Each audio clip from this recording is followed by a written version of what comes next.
नमस्कार।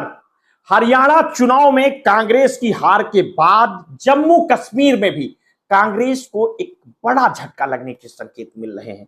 कश्मीर में विधानसभा चुनाव के नतीजों ने कांग्रेस की स्थिति को और अधिक असमंजस में डाल दिया है, जहां कांग्रेस को बड़ी सफलता नहीं मिल पाई और यह स्थिति कांग्रेस के लिए एक बड़े राजनीतिक संकट का संकेत देती है, खासकर तब जब हरियाणा जैसे महत्वपूर्ण राज्य में हाल ही में उसे भारी चुनावी झटका लगा है।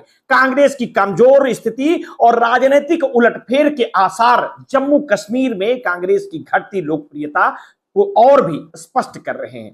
कांग्रेस की कमजोर स्थिति और राजनीतिक उलटफेर के आसार दिख रहे हैं। जम्मू कश्मीर में कांग्रेस की घटती लोकप्रियता को और भी स्पष्ट कर रहे हैं। हरियाणा में हाल ही के चुनाव में कांग्रेस की हार ने पार्टी को गहरे संकट में डाल दिया। हरियाणा को हमेशा से ही राजनीतिक दृष्टिकोण से एक महत्वपूर्ण राज्य माना जाता रहा है और इस राज्य में कांग्रेस की हार ने पार्टी नेतृत्व को कई सवालों के घेरे में खड़ा कर दिया है। कांग्रेस को हरियाणा चुनाव में न केवल हार का सामना करना पड़ा, बल्कि पार्टी के कई वरिष्ठ नेताओं को भी हार का स्वाद चखना पड़ा और इसके बाद पार्टी के भीतर असंतोष और संघर्ष की खबरें भी सामने आने लगी और यह हार कांग्रेस के लिए एक बड़ा झटका था, जो कि आने वाले दिनों में उसके भविष्य के लिए गंभीर सवाल खड़े कर सकती है। हरियाणा चुनाव की हार के बाद जम्मू कश्मीर में भी कांग्रेस के लिए हालात बिगड़ते दिख रहे हैं। कश्मीर की राजनीति में नेशनल कॉन्फ्रेंस यानी एनसी ने अपनी पकड़ मजबूत कर ली है, जबकि कांग्रेस की स्थिति कमजोर होती जा रही है। कश्मीर घाटी में जहां नेशनल कॉन्फ्रेंस को भारी समर्थन मिला है, वहीं जम्मू क्षेत्र में कांग्रेस को सिर्फ एक सीट पर सफलता मिल पाई। कांग्रेस का यह प्रदर्शन उसकी लगातार कमजोर होती पकड़ को दिखाता है, जो कि पार्टी के लिए यह चिंता का विषय है। कश्मीर में 4 निर्दलीय विधायकों ने अमर अब्दुल्ला की पार्टी नेशनल कॉन्फ्रेंस को अपना समर्थन देने की घोषणा की है और यह समर्थन नेशनल कॉन्फ्रेंस को मजबूत बना रहा है, जबकि कांग्रेस की स्थिति असमंजस में है और यह असमंजस इस बात से भी जुड़ा हुआ है कि क्या कांग्रेस अपने सहयोगी दल के रूप में राजनीतिक रूप से प्रभाव साबित होगी या नहीं। इसके अलावा अमर अब्दुल्ला के बयानों से संकेत मिलते हैं कि नेशनल कॉन्फ्रेंस कांग्रेस के बिना भी अच्छी तरह से प्रदर्शन कर सकती थी, जिससे कांग्रेस के लिए और अधिक चुनौती खड़ी हो गई। अमर अब्दुल्ला ने हाल ही में दिए गए बयानों से साफ कर दिया है कि नेशनल कॉन्फ्रेंस कांग्रेस के बिना भी सफल हो सकती थी और उनके इस बयान से कांग्रेस की कमजोर स्थिति और भी स्पष्ट हो गई है। अमर अब्दुल्ला ने कहा कि कांग्रेस के साथ गठबंधन सीटों के लिए नहीं था और कांग्रेस के लिए बिना भी नेशनल कॉन्फ्रेंस अधिकांश सीटें जीत सकती थी। इस बयान ने कांग्रेस की चुनावी रणनीति और प्रभाव को सवालों के घेरे में ला दिया है। इसके अलावा अमर अब्दुल्ला ने जम्मू कश्मीर के राज्य के दर्जे की बहाली के लिए केंद्र सरकार के साथ मिलकर काम करने की प्राथमिकता जताई है। उनका कहना है कि प्रधानमंत्री नरेंद्र मोदी एक सम्मानीय व्यक्ति हैं और उन्होंने राज्य का दर्जा बहाल करने का वादा किया था और यह बयान कांग्रेस की स्थिति को और कमजोर कर रहा है, क्योंकि अमर अब्दुल्ला के बयानों से यह साफ हो रहा है कि नेशनल कॉन्फ्रेंस केंद्र सरकार के साथ समन्वय करने के लिए तैयार है, जबकि कांग्रेस की राजनीतिक स्थिति असमंजस में है। जम्मू कश्मीर की राजनीति में कांग्रेस के सामने कई चुनौतियां हैं। नेशनल कॉन्फ्रेंस के पास 42 सीटें हैं और कांग्रेस के साथ मिलकर यह गठबंधन जम्मू कश्मीर विधानसभा में बहुमत से थोड़ा ऊपर है। हालांकि कांग्रेस की कमजोर स्थिति केवल एक सीट पर जीत ने उसे कमजोर सहयोगी के रूप में स्थापित किया है।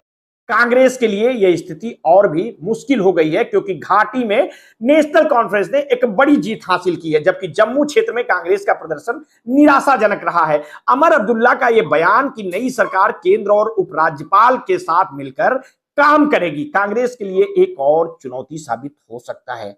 जम्मू कश्मीर एक केंद्र शासित प्रदेश है और सरकार का दैनिक कामकाज केंद्र सरकार और उपराज्यपाल के माध्यम से संचालित होता है। ऐसे में अमर अब्दुल्ला का केंद्र के साथ मिलकर काम करने का संकेत कांग्रेस की स्थिति को और कमजोर करता है, क्योंकि कांग्रेस का पारंपरिक दृष्टिकोण केंद्र सरकार के खिलाफ रहा है। अमर अब्दुल्ला ने यह भी स्पष्ट किया है कि अनुच्छेद 370 के मुद्दे पर नेशनल कॉन्फ्रेंस का रुख कभी नहीं बदला है, लेकिन फिलहाल इस मुद्दे पर कोई टकराव नहीं होगा। उन्होंने कहा कि अनुच्छेद 370 की बहाली के लिए सही समय पर लड़ाई जारी रहेगी और यह बयान भाजपा और नेशनल कॉन्फ्रेंस के संभावित राजनीतिक गठबंधन की संभावनाओं को जन्म देता है। अतीत में नेशनल कॉन्फ्रेंस और भाजपा ने मिलकर सरकार बनाई थी और अमर अब्दुल्ला ने वाजपेयी सरकार में मंत्री के रूप में भी कार्य किया था। इस तरह की संभावनाएं कांग्रेस के लिए और अधिक मुश्किलें खड़ी कर सकती है, क्योंकि अगर भाजपा और नेशनल कॉन्फ्रेंस एक साथ आते हैं तो कांग्रेस के लिए राजनीतिक स्थान और भी कम हो जाएगा। राम माधव के बयान ने भी इन संभावनाओं को और मजबूत किया है। 2014 में भाजपा और नेशनल कॉन्फ्रेंस के बीच सरकार बनाने की संभावनाओं पर चर्चा हुई थी। हालांकि अंततः भाजपा पीडीपी गठबंधन ने सरकार बनाई थी। वहीं वरिष्ठ भाजपा नेता देवेंद्र सिंह राणा ने भी कहा है कि 2019 में अनुच्छेद 370 के निरस्त होने के बाद भी नेशनल कॉन्फ्रेंस ने भाजपा के साथ गठबंधन बनाने की कोशिश की थी, लेकिन भाजपा नेतृत्व ने एनसी नेताओं के सभी प्रस्तावों को ठुकरा दिया था। इन बयानों से यह स्पष्ट होता है कि जम्मू कश्मीर में कांग्रेस के लिए राजनीतिक संभावनाएं धीरे धीरे सिकुड़ रही हैं। कांग्रेस के सामने भविष्य की चुनौतियां हैं। जम्मू कश्मीर और हरियाणा में कांग्रेस की हार ने पार्टी को एक गंभीर राजनीतिक संकट में डाल दिया है। हरियाणा जैसे महत्वपूर्ण राज्य में हार और जम्मू कश्मीर में कमजोर स्थिति ने कांग्रेस की राजनीतिक पकड़ को कमजोर कर दिया है। कांग्रेस के सामने अब यह सवाल खड़ा हो गया है कि वो अपने राजनीतिक भविष्य को कैसे पुनर्जीवित करेगी।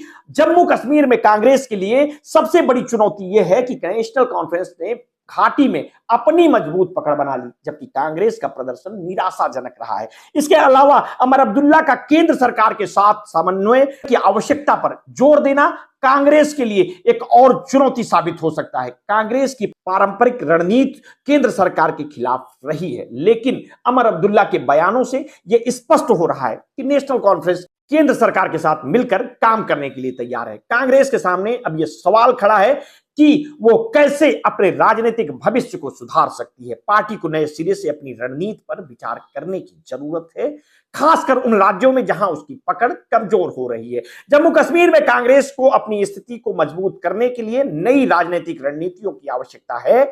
इसके साथ ही पार्टी को यह भी सुनिश्चित करना होगा कि उसके नेता और कार्यकर्ता नई चुनौतियों का सामना करने के लिए तैयार हों। कांग्रेस के लिए यह भी जरूरी होगा कि वो नेशनल कॉन्फ्रेंस के साथ अपने गठबंधन को मजबूत बनाए और घाटी में अपने प्रभाव को बढ़ाने के लिए नए सिरे से काम करे। इसके साथ ही पार्टी को जम्मू क्षेत्र में भी अपनी पकड़ को मजबूत करने की जरूरत है, जहां भाजपा का प्रभाव बढ़ रहा है। कांग्रेस के लिए यह भी जरूरी है कि वो अपनी चुनावी रणनीतियों में सुधार करे और नए राजनीतिक दृष्टिकोण अपनाए, ताकि वह आने वाले चुनावों में बेहतर प्रदर्शन कर सके।